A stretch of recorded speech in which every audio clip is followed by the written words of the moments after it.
Oi, pessoal, bom dia, tudo bem? Vamos continuar com a nossa aula de matemática ainda no grupo 5 e a página é 130. Hoje nós vamos estudar um pouquinho de unidade de medida de tempo, que é século, década, ano e mês.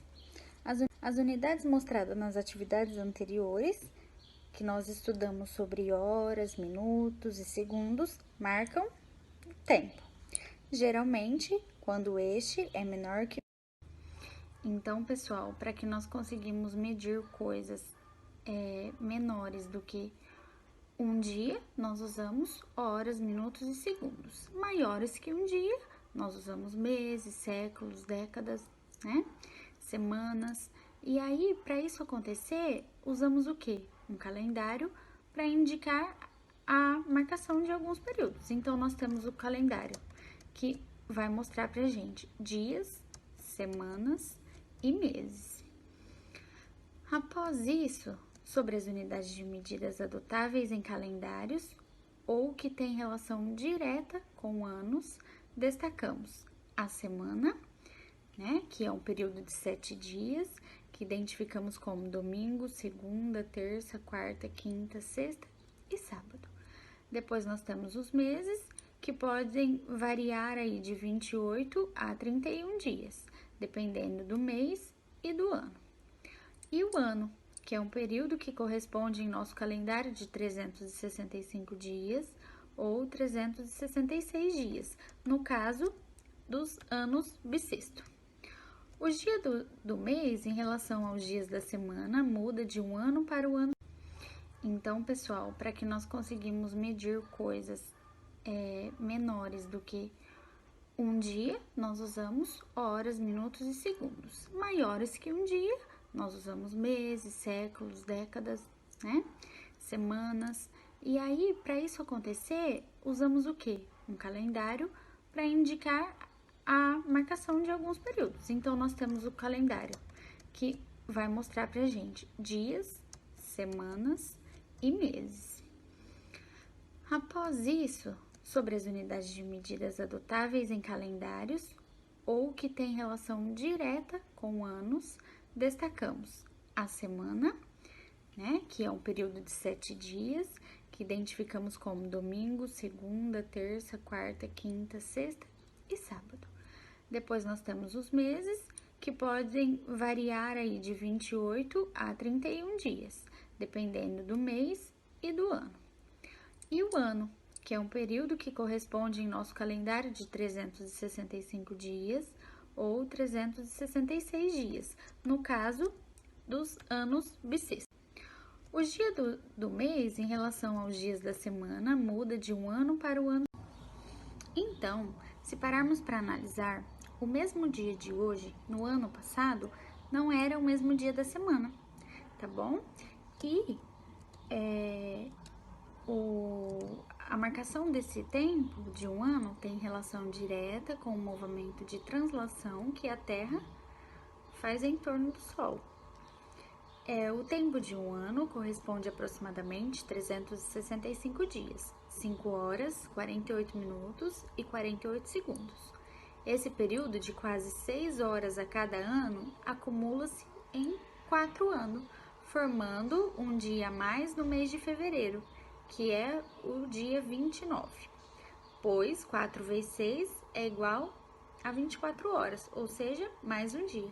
Esse ano com um dia a mais é chamado de ano bissexto. Por isso que, quando ocorre dia 29 de fevereiro, nós temos o ano bissexto. Então, a década corresponde ao período de 10 anos e o século corresponde ao período de 100 anos, né? Aí já fala década 10, século 100. Corresponde a aproximadamente 365 dias, 5 horas, 48 minutos e 48 segundos. Esse período de quase 6 horas a cada ano acumula-se em 4 anos, formando um dia a mais no mês de fevereiro, que é o dia 29, pois 4 vezes 6 é igual a 24 horas, ou seja, mais um dia. Esse ano com um dia a mais é chamado de ano bissexto. Por isso que, quando ocorre dia 29 de fevereiro, nós temos o ano bissexto. Então, a década corresponde ao período de 10 anos e o século corresponde ao período de 100 anos, né? Aí já fala década 10, século 100. Década corresponde ao período de 10 anos e o século corresponde ao período de 100 anos, né? Aí já fala década 10, século 100. Agora nós conseguimos identificar os séculos, porque nós já sabemos que a cada 100 anos nós temos mudança de século. Então, o nosso calendário é um calendário cristão. Isso começou a ser contado no primeiro ano, porque ele foi depois de Cristo, né? Então, assim, depois de Cristo, o primeiro ano foi quando nós começamos a ter os séculos. Então, o século 1 foi do ano 1 até o ano 100, o século 2 do ano 101 ao 200, e agora nós estamos no século 21, que vai de 2001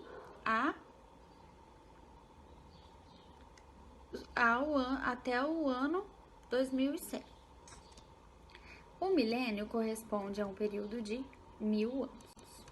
Pessoal, então, agora eu quero que vocês façam os exercícios do 1 ao 8, da página 132 à página 136, e fiquem ligadinhos no vídeo que eu vou deixar para vocês aprenderem a calcular séculos, tá bom? Até a próxima aula. Uma coisa que parece fácil, que a gente aprende na escola e depois acaba esquecendo, né? Que é o cálculo de século. Tem um pessoal que me pediu por e-mail para ensinar uma maneira fácil de se fazer isso, e hoje eu vou atender a esses pedidos. Não vou usar aquela fórmula matemática, esse povo de exatas aí que gosta de complicar as coisas. O meu esquema é bem mais simplesinho, porém dá o mesmo resultado, não tem como errar, beleza? Então vamos lá para essa dica rápida. Como se faz cálculo de século, pessoal? Guardem isso. Nascimento de Cristo é ano 1. O nosso calendário é cristão. Então, o nascimento de Cristo é o ano 1 desse calendário. Então, antes de Cristo, os números diminuem. A partir do nascimento de Cristo, nós temos uma ordem crescente desses números. Então, pensando nisso, olha a regra para você fazer cálculo de século de uma maneira bem simples. Olha aqui, ano 1715. Qual é o século do ano 1715? Toda vez que o ano, pessoal, terminar com dois números que não sejam 00, você corta esses números e você soma na frente o ano 1 do nascimento de Cristo. Portanto, 1715 é século 18. Olha aí que fácil. E os caras querem fazer uma conta, é difícil pra caramba. Olha aqui outro exemplo. Quando o ano terminar com 2 zeros, você não corta e não soma nada. Quando o ano terminar com 00, o século é o número da frente. Portanto, o ano 1700 é século 17. Tem um porquê. Por que 1700 não é século 18? Porque se Cristo nasceu no ano 1, o ano 1700 não terão se passado 1700 anos que Cristo nasceu. Não é? A virada se dá no 01. Por quê? 1700 mais 1, 1701, terão se passado 17 séculos do nascimento de Cristo, se dá a virada de século. Olha aqui um exemplo que eu gosto de usar por conta de um erro que apareceu muito na televisão nos anos 2000.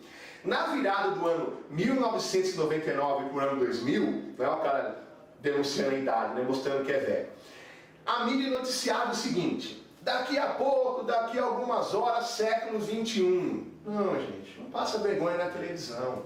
Ano 2000 é século 20 ainda, não é virada para o 21.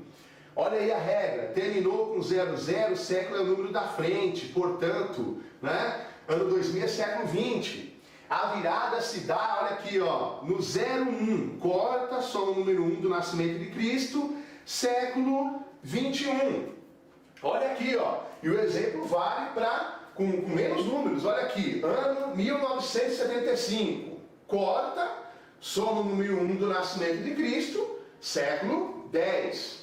718, mesma coisa, corta, soma o número 1 do nascimento de Cristo, século 8. Olha aqui, dois exemplos interessantes que podem induzir ao erro nessa regrinha que eu ensinei para vocês hoje. Olha aqui.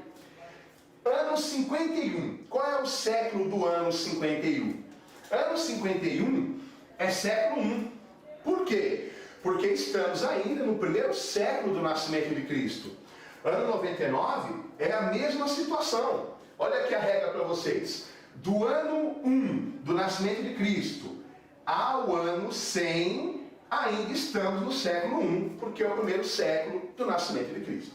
Beleza, pessoal? Espero que vocês tenham gravado a regra, né? A partir de hoje vocês não vão esquecer mais, não precisa daquela conta complexa de matemática, essa regrinha é básica, mas funciona. Um abraço, até a próxima aula.